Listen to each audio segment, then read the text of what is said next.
ಕೃಷ್ಣೇಗೌಡನ ಆನೆ ಕಥೆಯು ಗ್ರಾಮ ಭಾರತದ ಕರಾಳ ಸತ್ಯಗಳನ್ನು ಬಹಿರಂಗಪಡಿಸುವ ಒಂದು ನೀಳ್ಗತೆ. ಈ ಕಥೆಯು ಆನೆಯನ್ನು ಕೇಂದ್ರವಾಗಿರಿಸಿಕೊಂಡು ಯಾವುದೇ ದುರಂತ ಘಟನೆಗಳಿಗೆ ಕಾರಣರಾದ ಮನುಷ್ಯರ ಸಣ್ಣತನ ಮತ್ತು ವ್ಯವಸ್ಥೆಯ ದೋಷಗಳನ್ನು ಮರೆಮಾಚಲು ಆನೆಯನ್ನು ಗುರಿ ಮಾಡಿ ಬಲಿಪಶು ಮಾಡಲಾಯಿತು ಎಂಬುದನ್ನೇ ವಿಡಂಬಿಸುತ್ತದೆ. ಮನುಷ್ಯ ಮತ್ತು ಪರಿಸರದ ನಡುವಿನ ನಿಗೂಢ ವಿಷಮತೆಯನ್ನು ಪತ್ತೆದಾರಿ ರೀತಿಯಲ್ಲಿ ತೇಜಸ್ವಿ ನಿರೂಪಿಸುತ್ತಾರೆ. ಲೈನ್ಮ್ಯಾನ್ ದುರ್ಗಪ್ಪ ಮೊದಲ ಅಧ್ಯಾಯದಲ್ಲಿ ಕರೆಂಟ್ ಲೈನ್ ಕಟ್ ಆಗಿದ್ದಕ್ಕೆ ಈ ದರಿದ್ರ ಕೃಷ್ಣೇಗೌಡರ ಆನೆ ಮಾಡಿರುವ ಕೆಲಸ ಇರಬೇಕು ಎಂದು ಏನೂ ಗೊತ್ತಿಲ್ಲದಿದ್ದರೂ ತಕ್ಷಣ ಆರೋಪಿಸುವ ಮೂಲಕ ಕಥೆಯ ಮುಖ್ಯ ವಿಡಂಬನೆ ಆರಂಭವಾಗುತ್ತೆ. ಎರಡನೇ ಅಧ್ಯಾಯದಲ್ಲಿ ದೂರಿನ ಮೇಲೆ ದೂರು. ಆನೆ ರೆಹಮಾನ್ ಸಾಬಿಯ ಅಂಗಡಿ ದೂಡಿ ಬೀಳಿಸಿದ್ದು, ಬಾಳೆಹಣ್ಣು ಕದಿಯಲು ಪ್ರಯತ್ನಿಸಿದ್ದು, ಈ ಹೆಣ್ಣಾನೆಯಿಂದಲೇ ಕಾಡಿನ ಗಂಡಾನೆಗಳು ಊರಿಗೆ ಬಂದು ತೊಂದರೆ ನೀಡಿದ್ದು, ಮೆರವಣಿಗೆಯ ಸಮಯದಲ್ಲಿ ಕರೆಂಟ್ ಶಾಕ್ ಹೊಡೆದು ಆನೆ ಲಾಯದಿಂದ ಓಡಿ ಹೋಗಿದ್ದು, ಎಷ್ಟೊಂದು ಅವಾಂತರಗಳು. ಆದರೆ ಆನೆ ಪಾಪದ ಪ್ರಾಣಿ, ಕಾರಣಗಳು ಬೇರೆನೇ ಇವೆ. ಆನೆಗೆ ಬಾಳೆಹಣ್ಣು ಕೊಡಲಿಲ್ಲ ಅಂತ ಅದು ಅಂಗಡಿ ಬೀಳಿಸಿಲ್ಲ.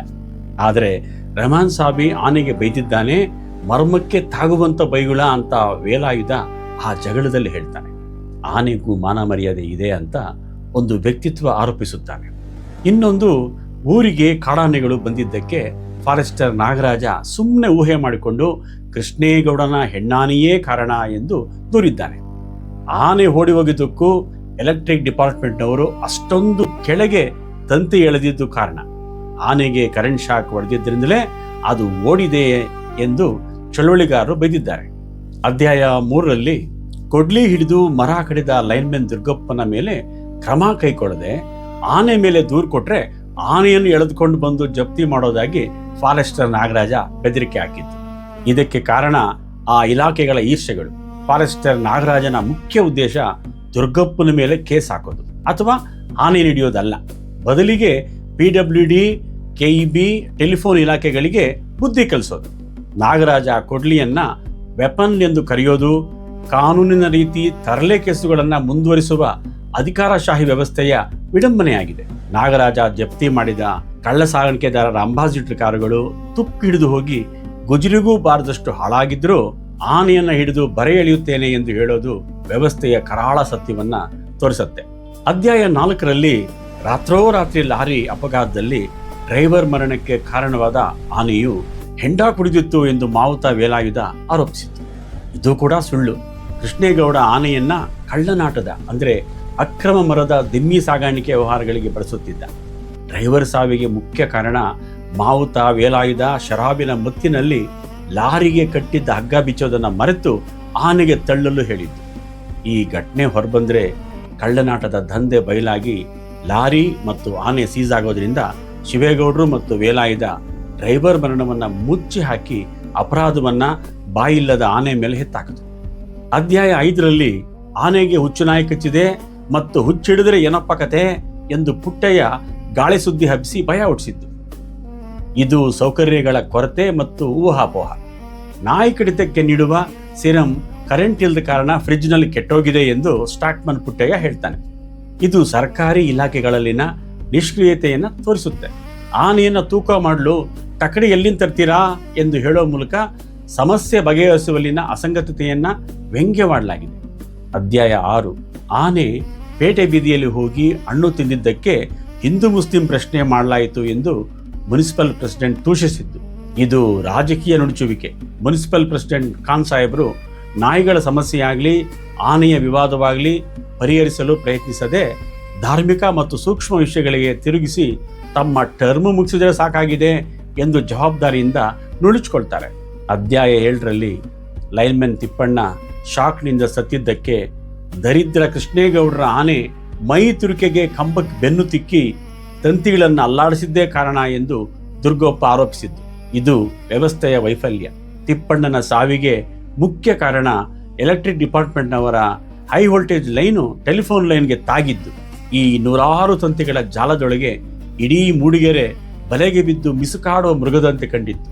ದುರ್ಗಪ್ಪನು ಆನೆ ಮೇಲೆ ಅಪರಾಧ ಹೊರಿಸಿದ್ದು ತಾನು ನಿರ್ವಹಿಸಬೇಕಾಗಿದ್ದ ದರಿದ್ರ ಬಣಕಲು ಲೈನಿನ ಯೋಗಕ್ಷೇಮ ನೋಡಿಕೊಳ್ಳಲು ಹೋಗಿ ಅವನಿಗೆ ಬದುಕಿನ ಆಸೆಯೇ ಬತ್ತಿ ಹೋಗಿ ಆ ರೇಜಿಕೆಯೇ ಕಾರಣವಾಗಿತ್ತು. ಅಧ್ಯಾಯ 8ರಲ್ಲಿ ಸುಬ್ಬಣ್ಣನ ಕೊಟ್ಟಿಗೆ ಮುರಿದು ಬಿದ್ದು ಮೇಕೆಗಳು ಸತ್ತಿದ್ದಕ್ಕೆ ಹಾಗೂ ಲಾರಿ ಅಪಘಾತದಲ್ಲಿ ಇಬ್ಬರು ಸತ್ತಿದ್ದಕ್ಕೆ ಆನೆ ತಪ್ಪಿಸಲು ಹೋಗಿ ಲಾರಿ ಡಿಕ್ಕಿ ಹೊಡೆದಿದೆ ಎಂದು ಸುಬ್ಬಣ್ಣ ಆರೋಪಿಸಿದ್ದು. ಊರಿನ ಜನಗಳೆಲ್ಲ ಹೀಗೆ ತಮ್ಮ ಮನೋವಿಕೃತಗಳಿಗೆ ಹೊರದಾರಿ ಹುಡುಕುತ್ತಿದ್ದಂತೆ ಆನೆ ನಿಧಾನವಾಗಿ ಅಪರಾಧಿಯಾಗುತ್ತಾ ಹೋಯಿತು. ಲಾರಿ ಅಪಘಾತಕ್ಕೆ ಡ್ರೈವರ್ ಅಬ್ಬಾಸ್ ಬೀಡಿ ಹಚ್ಚಿಸಲು ಹೋಗಿ ಸ್ಟೇರಿಂಗ್ ಬಿಟ್ಟಿದ್ದು ಮತ್ತು ಕಳ್ಳನಾಟ ದಿಮ್ಮಿಗಳ ಅಕ್ರಮ ತೂಕ ಕಾರಣ. ಫಾರೆಸ್ಟರ್ ನಾಗರಾಜ ಜನರ ಸಾವಿನ ಬಗ್ಗೆ ಕಳವಳ ಸೂಚಿಸದೆ ಕಳ್ಳನಾಟ ಯಾರ್ದು ಎಂದು ತನಿಖೆ ಮಾಡುತ್ತಾ ತನ್ನ ಕಾನೂನಿಗೆ ಮಾತ್ರ ಒತ್ತು ನೀಡಿದ್ದು ಜನರ ಸಿಟ್ಟನ್ನು ಇನ್ನಷ್ಟು ಕೇಳಿಸಿತು. ಅಧ್ಯಾಯ 9. ಆನೆಯು ಕೃಷ್ಣೇಗೌಡನಿಗೆ ಕುತ್ತಿಗೆ ಕಟ್ಟಿಕೊಂಡ ಕಲ್ಲುಗುಂಡಿನಂತೆ ಭಾಸವಾಗುತ್ತದೆ. ನಾಗರಾಜ ಸೇರಿದಂತೆ ಎಲ್ಲರೂ ಆನೆಗೆ ಕೇಡು ಬಗೆಯಲು ಅವಕಾಶಕ್ಕಾಗಿ ಕಾತರರಾಗಿದ್ದರು. ಆನೆ ಈಗ ಲಾಭದಾಯಕವಾಗಿಲ್ಲ. ಸರ್ಕಸ್ ಕಂಪನಿಗಳು ಪಾಪರಾಗಿವೆ. ಜಗದ್ಗುರುಗಳು ಬೆನ್ಸ್ಗಾರ್ ಹಿಡಿದಿದ್ದಾರೆ. ಸಾರ್ವಜನಿಕ ಸಭೆಯಲ್ಲಿ ಗಂಧದ ಕಳ್ಳ ಸಾಗಾಣಿಯ ಗಂಗಾಧರ ನಾಗರಾಜ ಮರದ ವ್ಯಾಪಾರಿಗಳಿಂದ ಲಂಚ ತಿಂದು ಆನೆ ಮೇಲೆ ಕ್ರಮ ತೆಗೆದುಕೊಳ್ತಿಲ್ಲ ಎಂದು ದೂರಿದ. ಇದು ಅಧಿಕಾರಿಗಳ ಭ್ರಷ್ಟತೆಯನ್ನ ತೋರಿಸುತ್ತದೆ. ಕೃಷ್ಣೇಗೌಡ ಕೊನೆಗೆ ಆನೆಯನ್ನ ಕೊಂದ್ರೂ ಪರವಾಗಿಲ್ಲ ಎಂದು ಬಿಟ್ಟು ಬಿಡೋದು ಆನೆಗೆ ಶರಣಾದ ಸ್ಥಿತಿಯಾಗಿದೆ. ಅಧ್ಯಾಯ 10ರಲ್ಲಿ ಆನೆ ಶಾಸ್ತ್ರದವನು ಹೇಳಿದ್ದಂತೆ ಆನೆಯಿಂದ 5 ಜನ ಪ್ರಾಣ ಕಳೆದುಕೊಳ್ಳುವ ಭವಿಷ್ಯ ವೇಲಾಯುಧನ ಸಾವಿನಿಂದ ಪೂರ್ಣವಾಯಿತು ಎಂದು ಹೆಂಡತಿ ಆನೆಯನ್ನೇ ದೂರುತ್ತಾಳೆ. ಆದರೆ ಇದಕ್ಕೆ ಕಾರಣ ಮಾವುತನ ವೈಯಕ್ತಿಕ ದುರ್ಬಲತೆ. ವೇಲಾಯುಧನ ಹೆಂಡತಿ ಮಕ್ಕಳಿಲ್ಲದ ಸಂಸಾರದ ವಿಚಿತ್ರ ಮಾತ್ಸರ್ಯದಿಂದ ಅವನ ಗಂಡಸ್ತನವನ್ನು ಹೀಯಾಳಿಸಿ ಆನೆಯನ್ನ ಶಿಕ್ಷಿಸಲು ಪ್ರಚೋದಿಸುತ್ತಾಳೆ. ಮದ್ಯಪಾನದ ಮತ್ತಿನಲ್ಲಿ ಮತ್ತು ಕೋಪದಲ್ಲಿ ವೇಲಾಯುಧನು ಕೃಷ್ಣೇಗೌಡನ ಹೆಣ್ಣಾನೆಗೆ ತಿವಿಯಲು ಹೋಗಿ 2 ನೀಳ ದಂತಗಳಿದ್ದ ಗಂಡಾನೆಯ ದಾಳಿಗೆ ಬಲಿಯಾಗುತ್ತಾನೆ. ಅವನ ಸಾವು ಅವನ ವೈಯಕ್ತಿಕ ನಿರ್ಧಾರಗಳ ಫಲವೇ ಹೊರತು ಹೆಣ್ಣಾನೆಯದಲ್ಲ. ಅಧ್ಯಾಯ 11. ಫಾರೆಸ್ಟರ್ ನಾಗರಾಜ ಆನೆಯನ್ನು ಶೂಟ್ ಮಾಡಲು ಹೋಗಿ ಕತ್ತಲಿನಲ್ಲಿ ಕರಗು ಹೋಗೋದು, ನಾಪತ್ತೆ ಆಗೋದು. ನಾಗರಾಜನಿಗೆ ಆನೆ ಮೇಲೆ ದ್ವೇಷ ಸಾಧನೆ ಮಾಡೋದು ಅರ್ಥಹೀನ ಎನಿಸಿದ್ರೂ ತನ್ನ ವೈರಿಗಳ ಮುಖಗಳು ಮನಸ್ಸಿನಲ್ಲಿ ಮೂಡಿ ಆ ಕೋಪವನ್ನು ಆನೆಯ ಮೇಲೆ ತೀರಿಸಿಕೊಳ್ಳಲು ಕೋವಿ ಹಿಡಿದು ಓಡಿ ಹೋಗುತ್ತಾನೆ. ಆನೆಯು ಇಲ್ಲಿ ಮನುಷ್ಯರ ಆಂತರಿಕ ದ್ವೇಷಗಳನ್ನು ಹೊರಹಾಕಲು ಬಳಸುವ ಒಂದು ಸಂಕೇತವಾಗಿದೆ. ಕೊನೆಯ ಅಧ್ಯಾಯ 12ರಲ್ಲಿ ನಾಗರಾಜನ ಅಂತರ್ಧಾನಕ್ಕೆ ಕಾರಣ ಆನೆ ಅವನನ್ನು ದುರ್ಗಮವಾದ ಕಾಡಿನಲ್ಲಿ ಎಲ್ಲೋ ಒಂದು ಕಡೆ ಕೊಂದು ನೆಲಕ್ಕಾಕಿ ತಿಕ್ಕಿದೆ ಎಂದು ಶಂಕಿಸಲಾಗುತ್ತದೆ. ವೇಲಾಯುಧನ ಹೆಣವನ್ನೇ ನಾಗರಾಜನ ಹೆಣ ಎಂದು ಮುಚ್ಚಿ ಹಾಕಲು ಪೊಲೀಸರು ಹೊರಟಿರುತ್ತಾರೆ. ನಾಗರಾಜನಿಗೆ ಆದ ನಿಜವಾದ ಅವಾಂತರದ ಕಾರಣ ಗಂಧ ಕಳ್ಳ ಸಾಗಾಣಿಕೆಯ ಗಂಗಾಧರನ ಗ್ಯಾಂಗೆ ಎಂದು ಗಾರ್ಡ್ ರಾಮಪ್ಪನಿಗೆ ತಿಳಿದಿದ್ದರೂ ಪೊಲೀಸರು ಅದನ್ನು ನಿರ್ಲಕ್ಷಿಸಿ ನಾಗರಾಜನ ನಾಪತ್ತೆಗೂ ಕೃಷ್ಣೇಗೌಡನ ಆನೆಯ ನಿಮಿತ್ತ ನಡೆದ ಘಟನೆ ಎಂದು ಶಂಕಿಸುತ್ತಾರೆ. ವೇಲಾಯುಧನ ಹೆಂಡತಿಯು ಉಯಿಲಿಡುವುದು ಮತ್ತು ಪೊಲೀಸರು ಅದನ್ನೇ ಬರೆದುಕೊಂಡು ಕೇಸು ಮುಗಿಸಲು ಹೊರಟಿದ್ದು ಒಂದು ಪ್ರಾಸನದಂತೆ ಕಂಡಿತು.